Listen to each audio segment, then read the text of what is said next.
This meeting is being recorded. Yes, it is. Thank you so much. So here we are, the final ShrimpNet of this 2022-23 season. So we lost our cup final and with it our place in League One. It's been a long week and at times a long, hard season.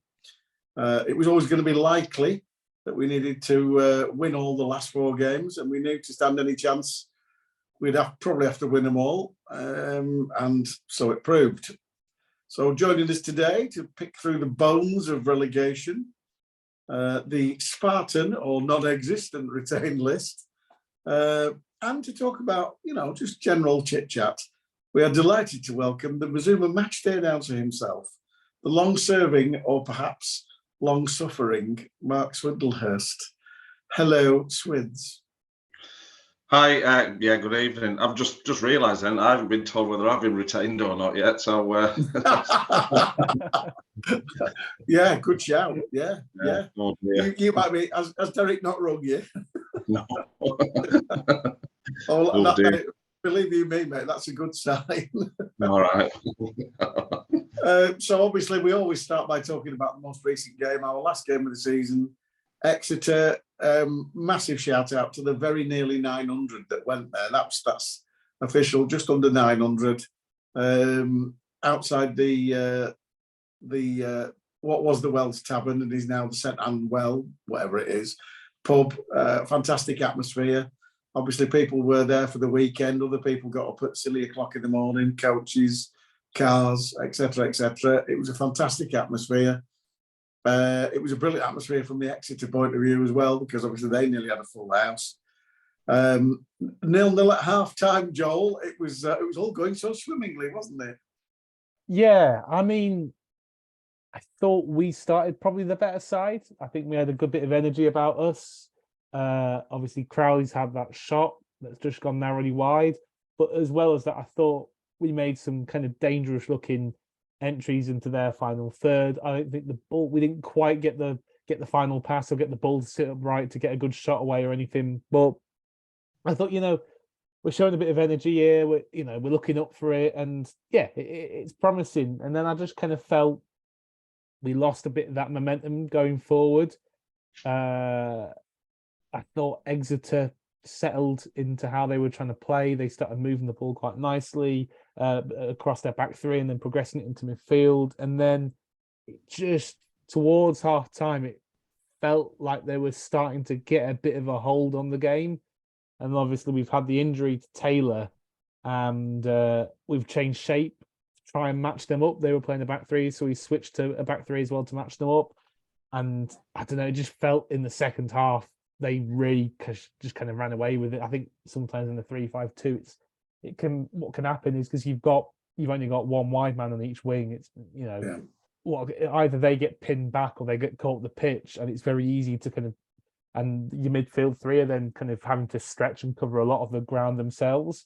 So it felt like our midfield was getting very stretched, and either the wide areas were getting left open because of it, a bit too open because of it. We're going to have overloaded down there, or they were finding a man spare in the centre because our midfield players have been stretched out wide. And it just felt, the kind of squeeze was on, and we were struggling. And obviously, they've got a goal. They've given us a lifeline between Aaron Chapman, Jamal Blackburn, and their defender, the goalkeeping defender. But yeah, it's. But we've got the goal, but we've not really built the momentum from there, and they've kind of come back into it. And look, they were always going to want to have a bit of a party on the final day. With it being, they've just lost 6 in the bounce, horrible run of fixtures. They want to come back home and have a big party, and celebrate a pretty good first season back in League One. And unfortunately, it's sent us down. And yeah, I think it's just a shame that after those 3 wins on the bounce, we just weren't quite up to it on the final day. And the lads gave everything. And I think I saw a couple of comments after saying, but the lad, look, they tried, they worked their absolute socks off. It's just some games you're just not quite at it as you want to be. And I think it was probably one of those ones. But as I've said all season, you can't fault the effort they've put in. And am I alone in thinking? And I don't mind being alone in thinking this, Swids, but you look at the scoreline of 3-2, and I think that slightly flattered us, didn't it? Really. Yeah, I mean, we got the consolation goal at the end. You know, one of the only thing I'd add to that is that, you know, one of the phrases that's been bandied around for the last few weeks. It's the hope that kills you. You know, and everyone's been saying that, and right up until, you know, so I'm an optimist. You know, and even at the point where they put 14 minutes up at the end of the match, I was thinking, you know, if we get a quick goal here, it'll rattle. You know, but you know, it wasn't to be. We didn't get relegated at Exeter. We got relegated over a season. You know, and you know, and that's the way to look at it. If we'd have escaped, it would have been absolutely unprecedented. It would just been an amazing tale. It would have been, you know, it would have been the story of the season in League One, I think. You know, if we'd have escaped it. So, you know, so near yet so far, and you know, you know, and I know, you know, I keep away from Facebook and the harbingers of doom that are on there, but you know, at the end of the day, the way I see it now is, you know, and forget what's going off the pitch. I'm sure you'll get to that in a bit, but you know, the worst thing that's happened is we're back in League Two. You know, and there's lots of us around who remember that was the holy grail, getting to League Two. You know, so it's not like we've been relegated out of the league. It's not like we're back in the conference. It's not like we're back in the Northern Premier League, where, you know, a lot of us remember as being. You know, we're still a league football team, and you know, there's a lot to be hopeful for. And I use the word hopeful advisedly. I think we were coming down from the seats, and everybody was looking like heartbroken, as you would be, and the players were still on the pitch and getting applauded and what have you. And the only thing I could say to a couple who were looking at me, I didn't know them, and I said, "It is what it is. We've been," and exactly what you've said. We didn't get relegated at Exeter. We got relegated because we weren't good enough over the season. I said, but when it comes down to it, nobody's died. You know, it is football. Yes, it's important in everybody's lives, but and you know, we're eternally positive on this podcast. And the simple fact that, as you said, we're going back to League Two. It's not the end of the world. Yes, inevitably, some people will not, you know, come down because they want to see bigger teams like Derby County and possibly Sheffield Wednesday and etc. Wrexham. Yeah, yeah. You know, Wrexham, Stockport, Bradford, Barrow, Carlisle, if they're still in that division, they're all, you know, all of those teams will bring just as many fans as everybody else has brought this season. It's, you know, no criticism. You know, Crawley might bring 100, but that's just the way it is. But there's been teams that have brought next to nothing, as we know. So I'm with you on that one. I'm the eternal optimist, and I was thinking when he held up 14 minutes and there was a gasp from the home crowd. And it was rightly 14 minutes because, good God, they were wasting some time. But fair play to them. He gave 14 minutes. But in that 14 minutes, he gave us that many free kicks. I was thinking, oh, he's changed his mind. He wants us to stay up. Because everything went our way. And Cole did have a shot over the bar, a header at the back post, which he headed over, and another half chance before he actually scored. So it could have been interesting, but it would have been a travesty on the day, to be honest, if we'd have got anything. Because they destroyed us down both flanks, and Jay Stansfield deserved his hat-trick. He could have maybe had one more, and another lad could have had another. So if it had been 5-1, I think we'd have been coming home smarted, but saying, yeah, we were well beaten. But I thought we were well beaten on the day. Just 3-2 maybe flattered us, but that's the way it is. One thing I'd add to that is that I thought the fans were absolutely amazing. Yeah, you know, to take you know, between 800 and 900 down there, which was, as you know, we were up at 4 o'clock to hit the road. To take, you know, nearly 900 down there on a bank holiday Sunday for a 12 o'clock kickoff. Yeah, it's just fantastic. That's more than we took to Coventry, which was a Saturday. Yeah, at 3 o'clock. Yeah. So, you know, hats off to every single person who made the trip down there, and you know, be proud that that you played your part for sure. Yeah, and moving on to the unlikely survival of Cambridge, Joel, because when they got beat at Burton, we were thinking all we have to do is win and it will be okay.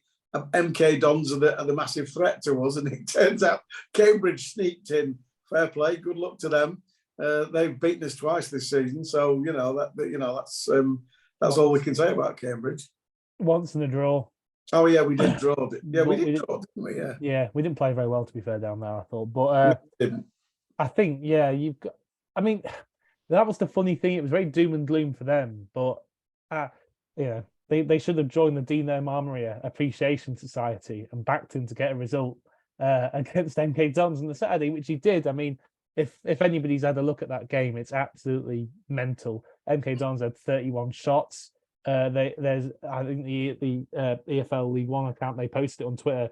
They felt like it was rubbing in, really, but they had a goal mouth scramble at the last minute, and it's worth watching. It's absolutely insane. I have no idea how MK Dons haven't pinched a late winner there and stayed in the division. But yeah, it must be rough for them as well.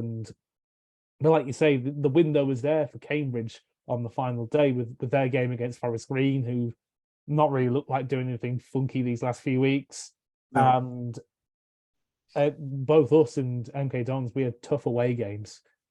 So as much as we knew that, if we won, we'd have a really good chance of staying up, because MK Dons had a tough away game, from Cambridge's perspective as well, they would have said, well, if we win, MK Dons and Morecambe have both got really tough away games. So there's a window there for us, maybe. So, it was kind of they were in the worst position, but also had the best fixture. And from that, they had a reasonable chance going to the final day. Just to kind of circle back on some of the stuff said about obviously dropping into League Two going into the next season. We'll speak about it more as we go on, and about the financial situation, and if we can figure that out, and if that's going to get solved. But if that does get solved, we've got to remember we've got one of the best performing managers of the past decade in League Two. Promotion with us, promotion with Plymouth. They're really good achievements, and I think it wasn't on an amazing budget at Plymouth either. They're not big overspenders down in Plymouth. They've won.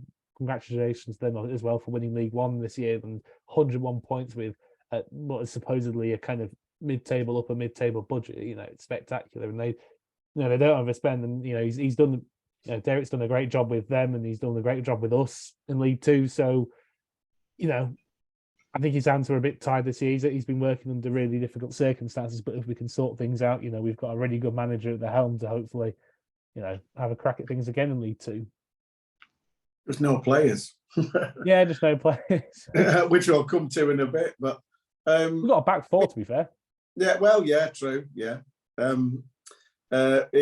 Injuries notwithstanding. Swids, the one thing that MK Dons will be thinking, they'll be disappointed be going down, but they'll probably be thinking, well, there's 6 points against Morecambe anyway. Well, we're going to change that, haven't we? So that's I think there's a former manager of ours used to say about fine lines, and that was one of the fine lines, wasn't it? If those matches had gone the other way, we'd have been out of trouble a long time ago. So a few weeks ago. So I don't care about Milton Keynes. I really don't. So we'll beat them next time, I'm sure. Yeah, I'm sort of thinking if we got League Two, we might stand a chance of getting a penalty at some point, because we haven't had one in over a year. So, but yeah. I'm quite glad not to have a penalty. I hate penalties. It's really, I get really nervous about them. I feel sick when they get taken. Just horrible. Yeah, you're right. Yeah. There's everything to lose. It'd be nice to have had a couple more on Sunday. I don't know. What if we missed him? Imagine how bad we all feel, because we have missed him. We're terrible. Yeah. So actually, it's a positive not getting any. Exactly. Keep it up, refs. Yeah, exactly. Keep it up. Yeah. Just give us lots of free kicks on the jib box. Yeah. So I'll come to the retained list next, or rather the lack of a retained list. And it seems like everything's stemming from the lack of movement on the ownership, which now the club was put up for sale 8 months ago. And obviously Sabjot has been interested since very early on. I know he attended his first game in late September, so that is 8 months. We're still in a situation where nothing's happened. and obviously yesterday it came out, Martin Calladine put out a 14-point tweet suggesting that maybe it was in Saab and Jason's own interest that they didn't actually sort of progress quickly because they were just sort of like eking it out as long as they could, because it was good for both parties. Not really good for us as a club because we can't set a budget to allow us to, not that I'm suggesting for a minute that we all expected Cole to be going anyway. I'm not surprised by Connor wanting to stay in League One. He's quite entitled to do that. And the same with Gibbo. They're the main three that were pretty good. You maybe think we stood half a chance with Danny Crowley, but I don't really think so. I think he was putting himself in the shop window. And everybody else, maybe Ash Hunter was worth a shout in League Two. Everybody else, you could see, why he was, why Derek wasn't, keen to keep him. But I'm sure he was keen to keep a few. But it did surprise. I think everybody who looked at the retain list when it came out just used the three-letter word "wow." And I know you were one, Swins. I was one. Joel, did you swear? Yeah, a little bit, but it doesn't take much for me to start swearing. To be fair, but I think just on the Martin Calladine thread, I think the point he's making, for anybody who's not read it, it's a kind of a breakdown of the situation and why this whole protracted thing is taking so long. I don't think it's necessarily that it's in the interest of Jason and Sargent. I think Jason wants his money. That is my prediction. I think it's more that there are difficulties. It's clear that there are difficulties in submitting the paperwork to the EFL to prove the source of funding and things like that because he hasn't been failed yet. So to fail the EFL test kind of outright, you have to meet a disqualifying condition, which is what Martin's pointed out, and that's stuff like criminal record, have you got a bankruptcy record, etc., things like that. And obviously he hasn't, as far as we know, Sargent. So then it moves on to source and sufficiency of funding, and that is presumably what the kind of sticking point is and why it's taking so long. And and as Martin's pointed out, or we've kind of trust Jack pointed this out a few days before as well.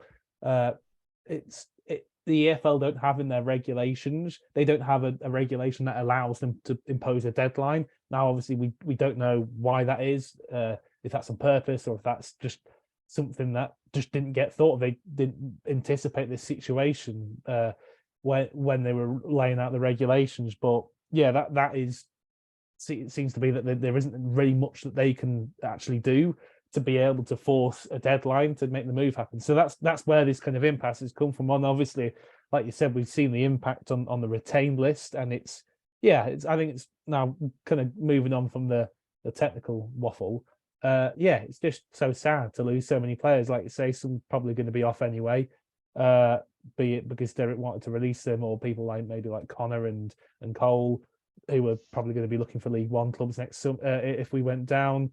But then there were others like I think we had a decent chance of keeping Gibson, and I think he would he's such a key player for Derek. He's somebody who knows how to carry out Derek's instructions on the pitch as well. I think that does get underestimated in the squad. You've got people like Adam Smith, who was apparently seemed very, very happy at the club, a really good squad member. Somebody who we've seen a couple of seasons ago what it's like when you've got a slightly disgruntled second choice keeper. It doesn't always good for squad dynamics. So and I feel for people like that because and maybe people who were kind of maybe might have been offered a contract, people like Hunter and Delaney and who maybe were a bit more 50-50. It's just kind of been blown out of the water for them, and some of the young lads as well. People like Andre Mendes de Silva. He's a young lad. He's had a couple of promising loan spells. Maybe look towards progressing to being second choice in a year or two's time. But now he's without a club. Now he's got a bit of loan pedigree, but for a young player, that's a really difficult position to be in.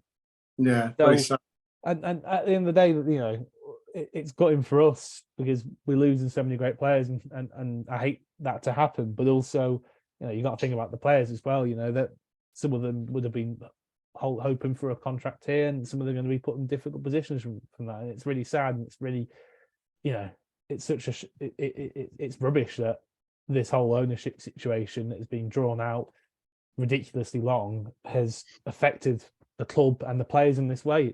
It's a travesty, really. And we're left with 6 behind. We've got, as Joel's pointed out, Swids, we've got Donald Love, Max Melbourne, Big Faz, and Jacob Badeau. So we have got a back 4. No keeper, but we've got a back 4. So, you know, as a 6-a-side team gone, we've done okay. And then obviously Jake Taylor and Adam Mayer, which, you know, don't get me wrong, probably all very capable at League Two. Faz and Jake Taylor and Adam Mayer proved themselves in League One. So I'm trying to put a positive spin on it and say all is not lost. It's a starting point, isn't it? You know, and I think, I agree with a lot of what Joel says there about the retained list and who and what. I watched a BBC interview today with Connor. Yeah. I think he would have stayed if we'd have had any money. I don't think it was a matter of playing League One for him. I think he would have absolutely stayed if we'd have had enough money to pay his wages. You know, he said he was settled in the town. He was happy with the club. He loves the club. He was gushing about us. He really was. You know, to the point where I was thinking of starting up a crowdfunding to pay his wages. And what a keeper he's been for us. You know, if we had stayed up, you know, I think it would have been down to him and, you know, some of the amazing saves he's made and, you know, his general player, you know, player of the season for me, without doubt. And I'm sad to see a lot of them go. I really am. You know, the positive spin I will put on that, if we do get some money at any point, Derek's got his wish with, a clean sheet to start with. You know, and if, like, you know, I think it was Joel that said before, if there's anybody that could master League Two, it's Derek Adams. You know, and I really hope that he stays and he's enthusiastic for the season forthcoming.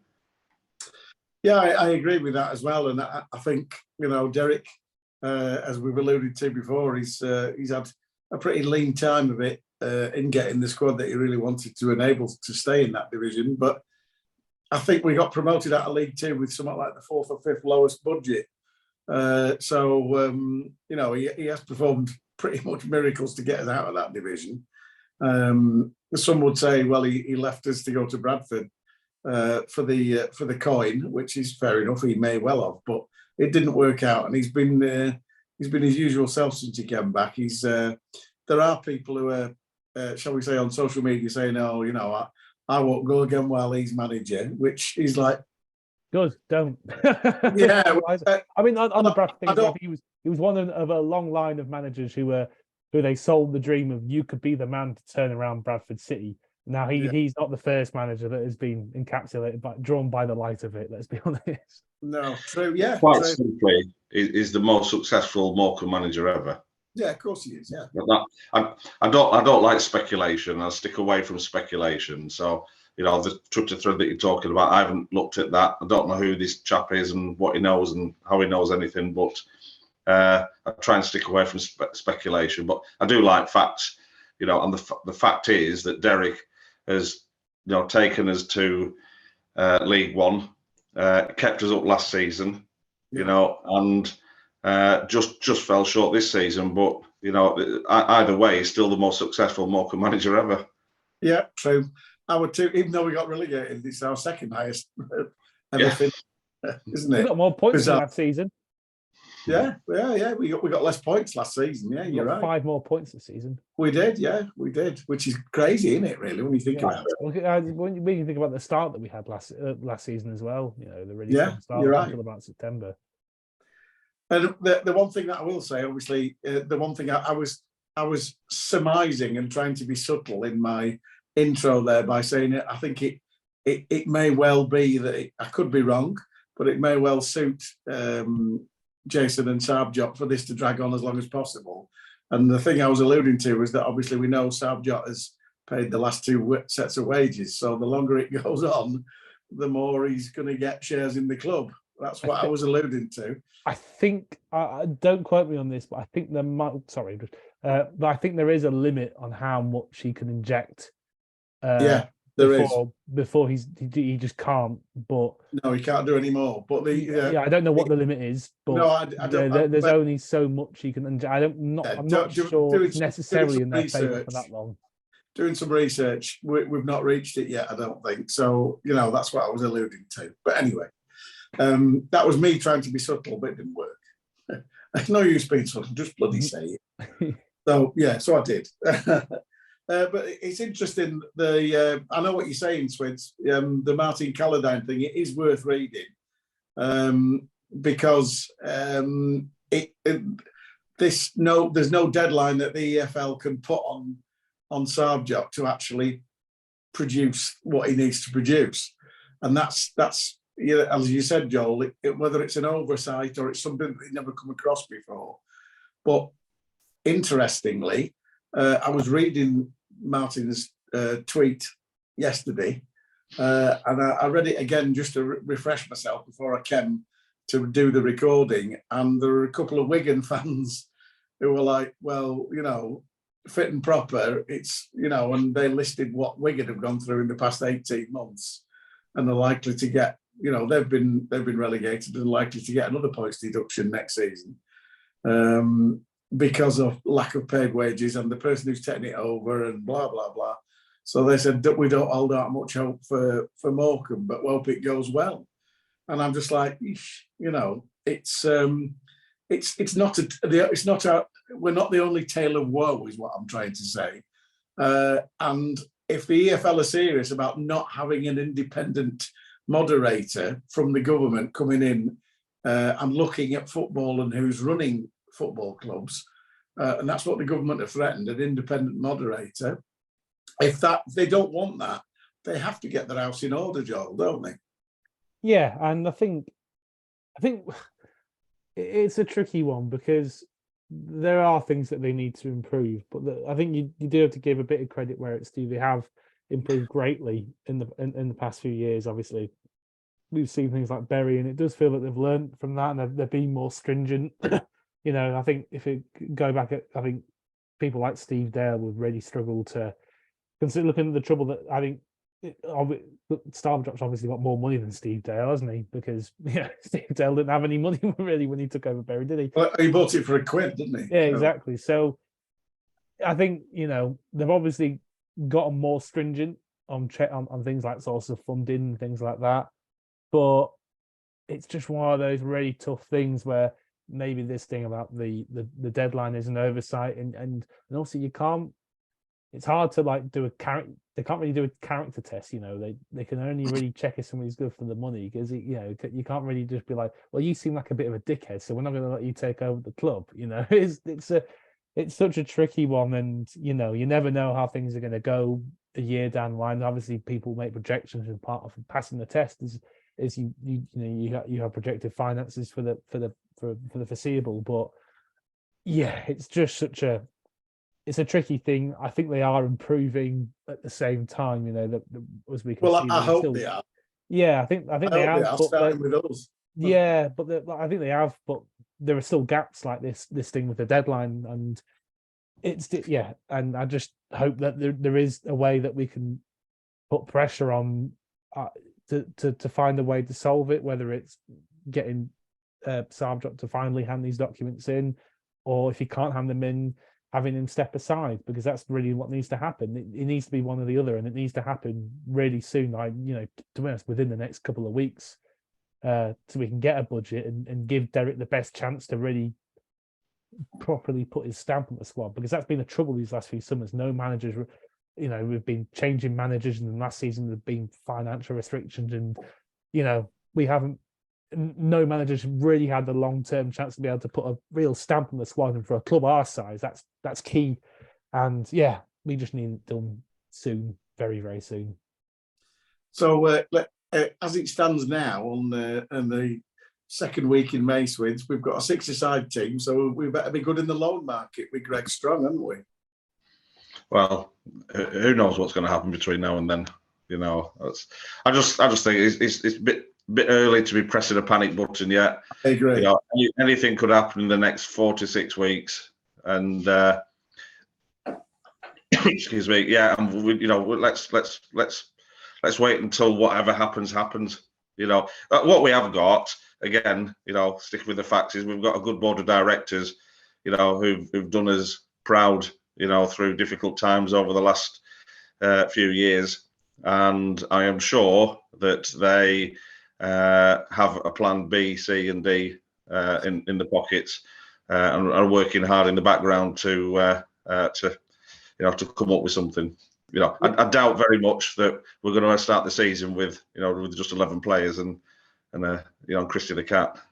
Yeah, I think what I would say is it's not necessarily, obviously the start of the season is a while away and there is time to sort things out. At the same time, I think not with the ball. I think people are. It really, really saddens me some of the things I see online about that I said about our board and Rod and Ben and John. They're fantastic. They really are. They work so hard, and you know they come on the podcast and they're open when they can be. And honestly, you know, the work they've done to put the club in the position that it is over the past few years is amazing, and we should be really grateful. And I get why fans are frustrated, and sometimes it's going to come out. And but I think if I've seen comments go towards our board, and your frustrations are going out the wrong people. People like Ben and Rod, they're not people you should be angry with. I know you want them. It'd be great if they could say more. I don't know the specifics of the situation, but it's something they do have to handle carefully and be delicate with. So as much as they might want to come out and, you know, have a big rant on Facebook, they can't really, I think. So and I think the one thing that's come out this week is that there has been a bit of a, you know, an understandable reaction from the fans because of the disappointment of the relegation and you know, leaving aside, you know, that a lot of people have said, you know, Derek's tactics, etc., etc. But I think one of the things that, you know, there's been a clamour for the Shrimps Trust to say something, and there's also been a clamour for somebody off the board to say something. And I just, we need, it's the sort of like, we need to know what's going on. Yes, and I'm sure the board do. And I'm sure the Shrimps Trust do as well. But we're in the dark. And I think the board are in the dark because we're all waiting for something to happen. And until something does happen, and when it happens, you know, I mean, perhaps, you know, the board are waiting for something to happen before they actually, you know, come out and say, right, okay, this, you know, this is what the plan is. This is what is plan B, etc., etc. I'm sure you're right. I'm sure that's what it is. But I'm speaking from, you know, having spoken to one or two people, and they, you know, they say, well, there's nothing to say because nothing's changed apart from the fact that we were relegated and we can't fix a budget. And we can't fix a budget because we don't know who the owners are, and that's the tricky situation. So I'm going to lighten the mood a bit here now because we've been fairly doom and gloom for nearly 40 minutes. So just as a surprise, and I didn't prep either of you two about this because I wanted you to go with the first thing that came in your head, and you know you're allowed to change your mind. But I'll give you the question now and let you think about it for 20 seconds. What was your highlight of the season?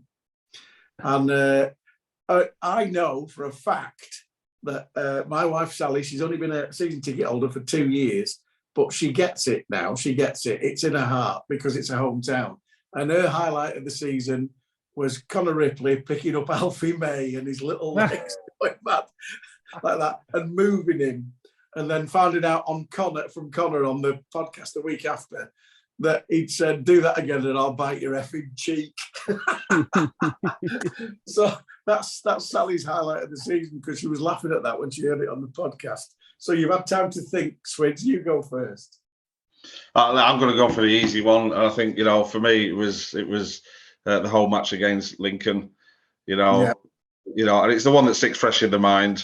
But it felt like, you know, the collective euphoria in this stadium at the end of the match when we actually, you know, we came back from 2-0 down to win 3-2, and it left us with a fighting chance into the last game of the season. It felt just amazing. You know, everybody was buzzing.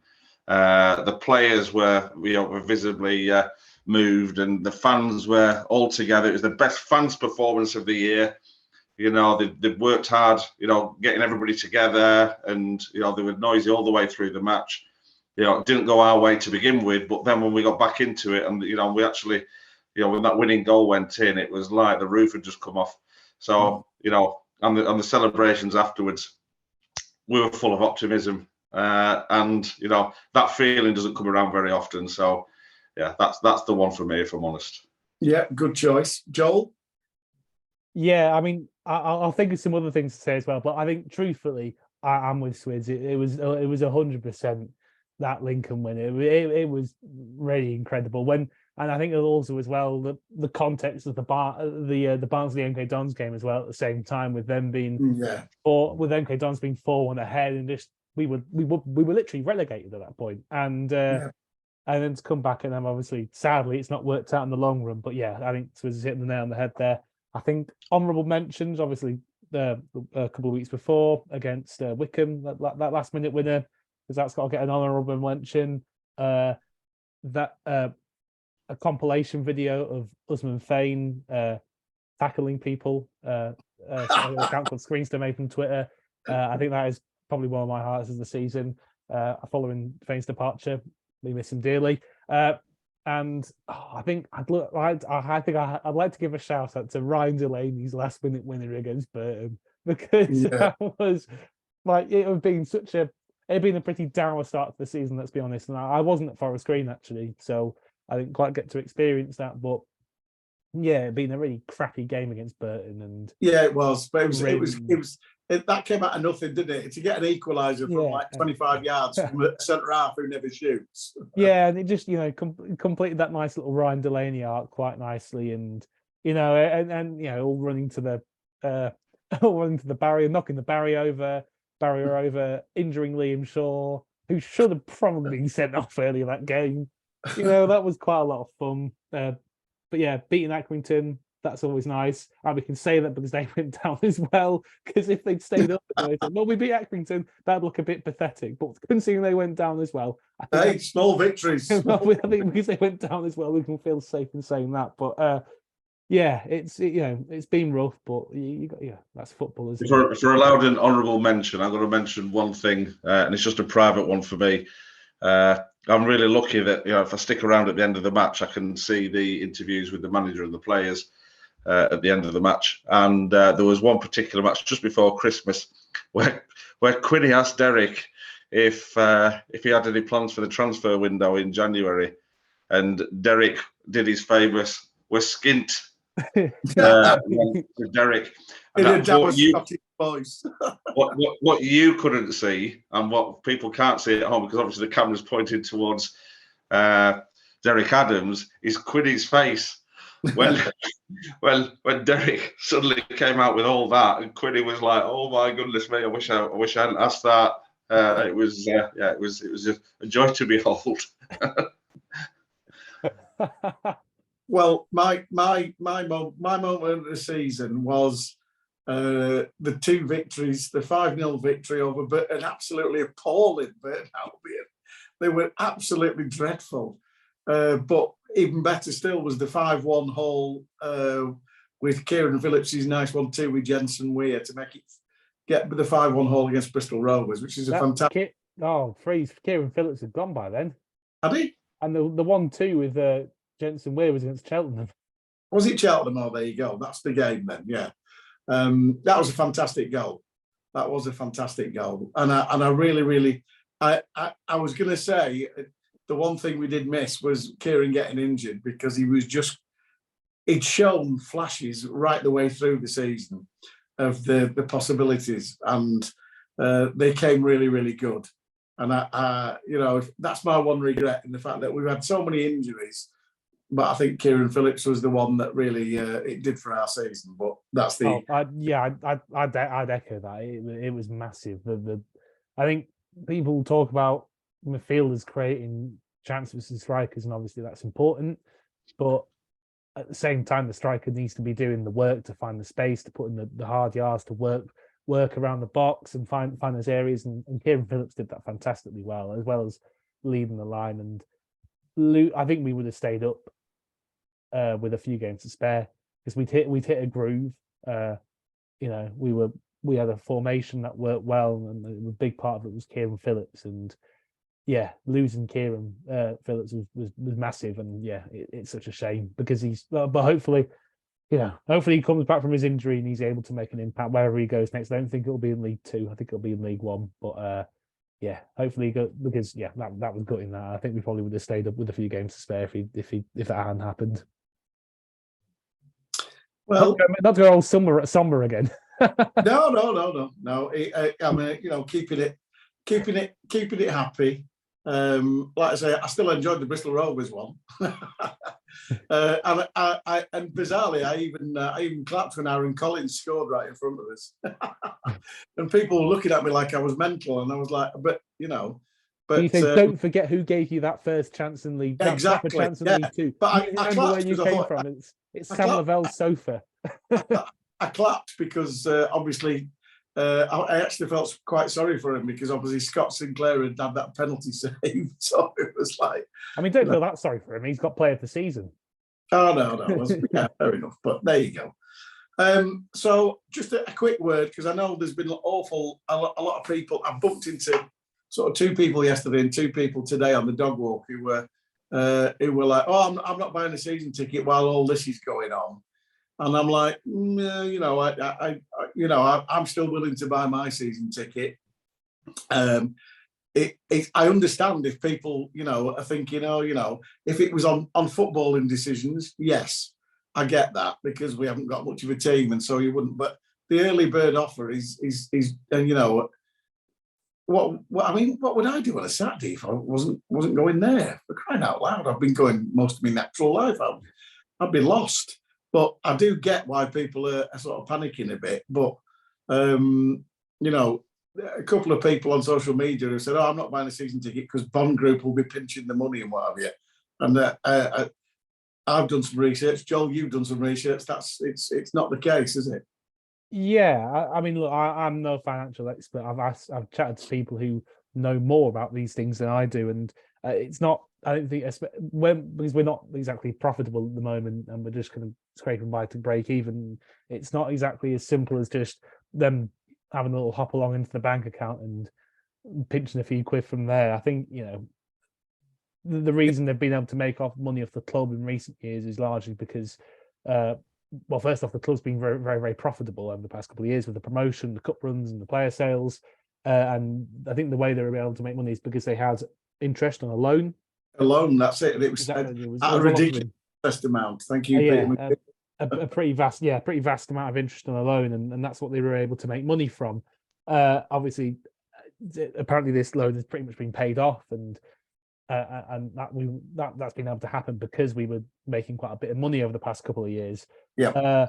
But I don't think there are any kind of real simple mechanisms for them to be able to feed money out of the club. I think the example I've liked to use is obviously kind of one of the famous ones that we all know about at the moment is the Glazers at Man United, and I think part of the way it's a very different situation to ours. Obviously, part of the way that they've taken money, I think, is off interest repayments on the loan that they used to buy Man United initially, and also as well things like share dividends, and that's something they can do because Man United, as we all know, makes a shed load of money. They're one of the biggest brands in the world. They made upwards of 35 quid last week. Yeah, exactly. Yeah, mental, isn't it? So they're a massive, big money making, profitable brand, and they can dip into that. They are able to dip into that pot. So it's a very, very different situation with us. So in terms of the season tickets, I don't think it's anywhere near as simple as they'll just pinch your season ticket money. So I think it's important to try and get that information out there. Yeah, we can't do that. It's a viable, it's a business at the end of the day, and you can't just come and take money out the tills. It's got to be run in a fit and proper way, and that's why we have a board of directors. I think the issue is it's about how much income are we going to get. The solidarity payment is about £400,000 less in League Two. The billboards are probably worth a little bit less now. And as everybody, times are hard. Has everybody got the money to pay for the advertising? There's a lot to contemplate, I think, for sure for the directors, and they've got to cut the cloth accordingly. They've got to be responsible, and what we wouldn't want them doing is spending money they haven't got. Yeah, it's interesting. We've just got to play our part.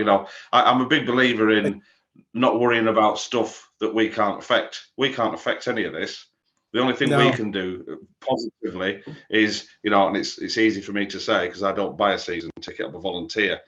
Is let's keep supporting the club. Let's remain as positive as possible. Let's all be there. Whatever happens, let's all be there in August when the season kicks off again. And get behind whoever's playing for us and do our part again. That's what supporters do.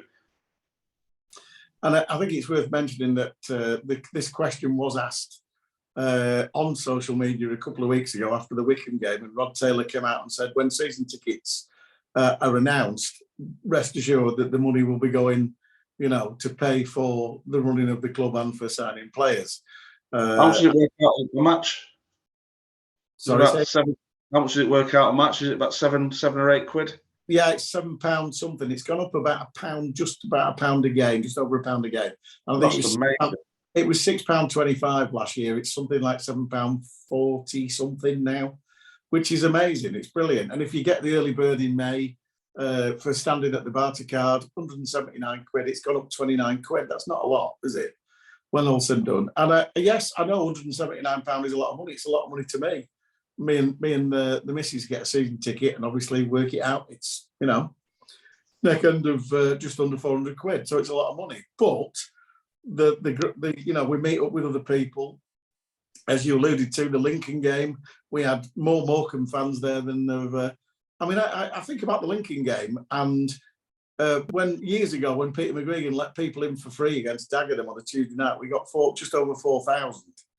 And that was for free. And yet we had 5,200 Morecambe fans paying in against Lincoln. So that's how far we've come. And the obviously average attendances came out this week. And we were fifth or sixth from bottom with 4,500. But if you'd have said to me, it took 20 years ago, you're going to get 4,500 every week, I'd have laughed you out of town. But I remember us worrying that we weren't going to get 1,000 when we went up into the conference. Yeah, that's right. Where are we going to get 1,000 fans from? Yeah, exactly. And that was, and Eddie Weldrett wouldn't mind me saying that. We'll get 800. We'll lose money on the travel. And Eddie he admitted it. He'd admit it now. And he was chairman at the time, saying we'll never get that. And yet, even our poorest crowd in the early years of the conference was always 1,012.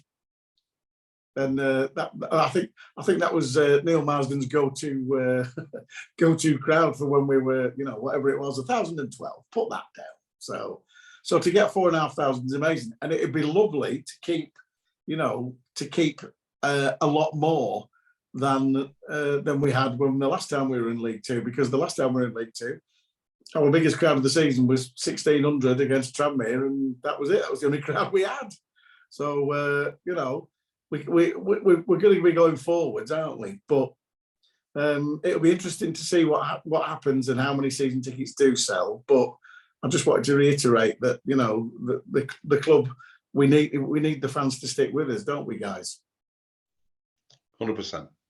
And inevitably there'll be those that drop off, absolutely. But I tell you what, from where we came from in that last season in League Two, where we were allowed fans into where we are now, I guarantee you there's a lot more people now who are hooked on it, feel part of the club.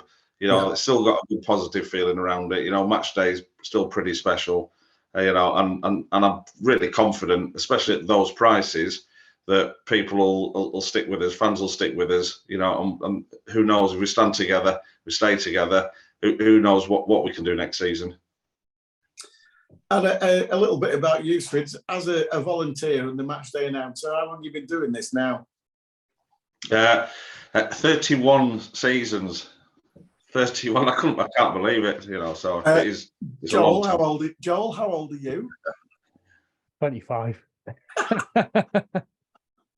Yeah. That puts things into perspective, Switch, doesn't it?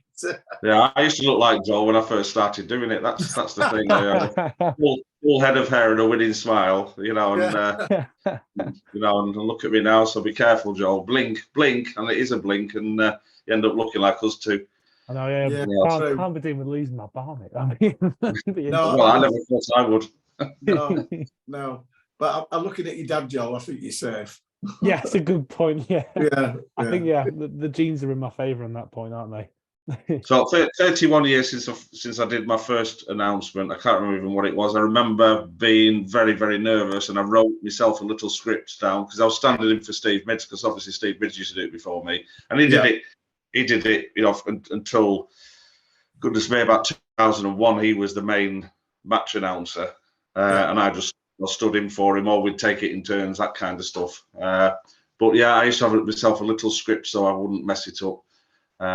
And it didn't stop me messing it up, and it still doesn't now. But yeah, so yeah, it's there's been a lot of names that I've read out over those years. A lot. Listen, the Burton Albion team sheet from this season made me chuckle because it was there was like Offilarger and blah blah blah, and they all had, and it was like so funny because if you read them out, you actually went, and here's the Burton team. Here we go. That was the second time I did it. So I think the first time it was like, oh my goodness me, and then the second time, right, here we go. So what I always do is I always go to the away journalists and ask them how it's pronounced and write it down phonetically. But it doesn't always help. No, and I want to talk about a couple of my favourite moments. One of them that we got a little bit of a complaint about was a game we played at Christie Park against Hereford. Sorry, the dog's barking here. I'm in the middle of a podcast and the dog's gone. Just let him out. You'll have to edit this out, Joel. I don't know. Leave it in. It's just rolling. Yeah, I remember that game against Hereford at Christie Park where you wished all the Hereford fans. What did you say to them at the end? We said, a safe journey back to Wales. Like you do. So I think it was Hereford as well. I think it was the following season, because we did get a letter of complaint about that, actually. We actually did get a letter of complaint. And then the season after, I played all of the match, and a few picked up on it, was I played just artists from Wales, so like Tom Jones and Catatonia and Shirley Masson. Super Furry Animals, Tom Jones, Stereophonics. I picked up on it. I was laughing my head off. I was like,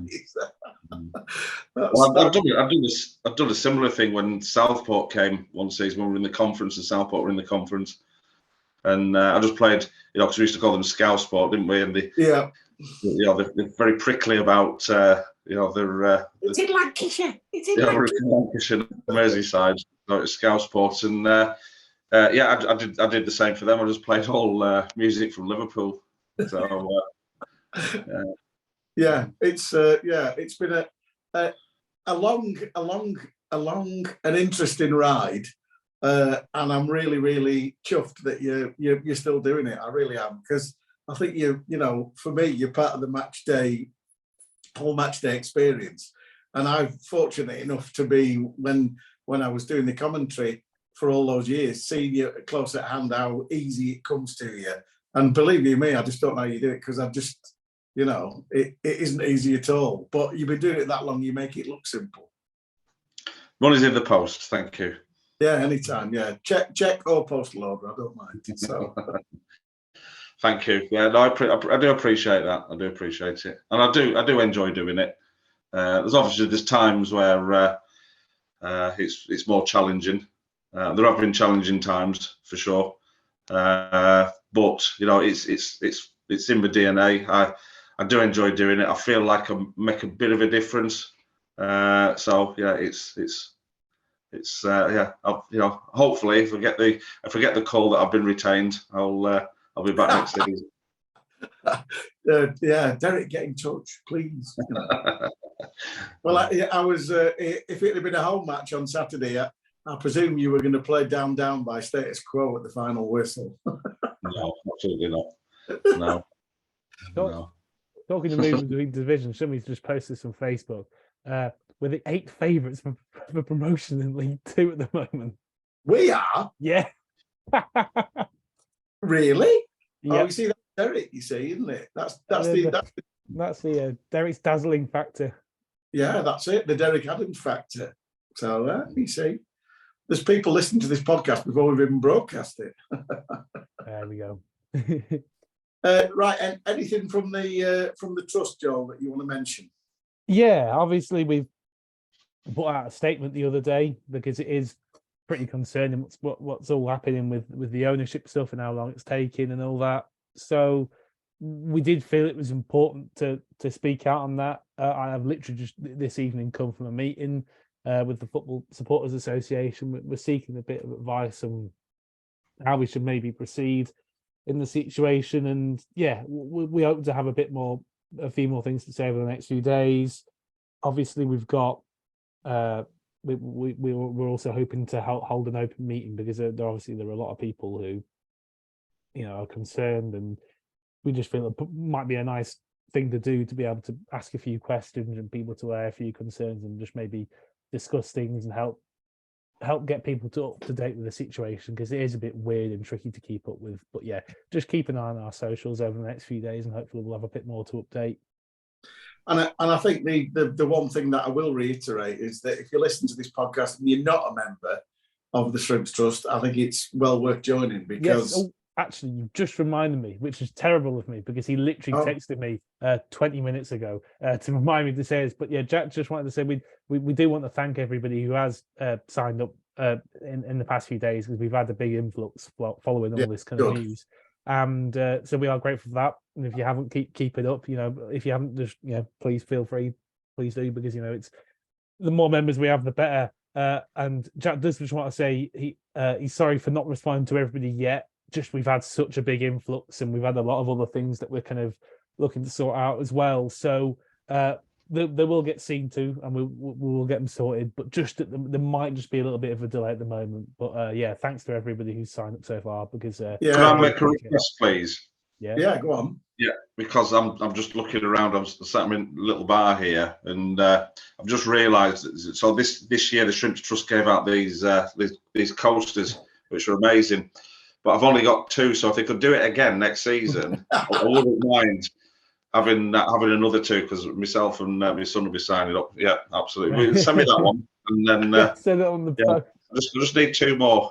I'll put an appeal out. Appeal, yeah, for the Shrimp Trust goodie bag for the. I'll see what I can do. I appreciate there's been. You're welcome for the reminder there. I didn't know you were going to say that, but I just thought it's a good way to finish. It's been a roller coaster ride, as it always is, watching Morecambe Football Club.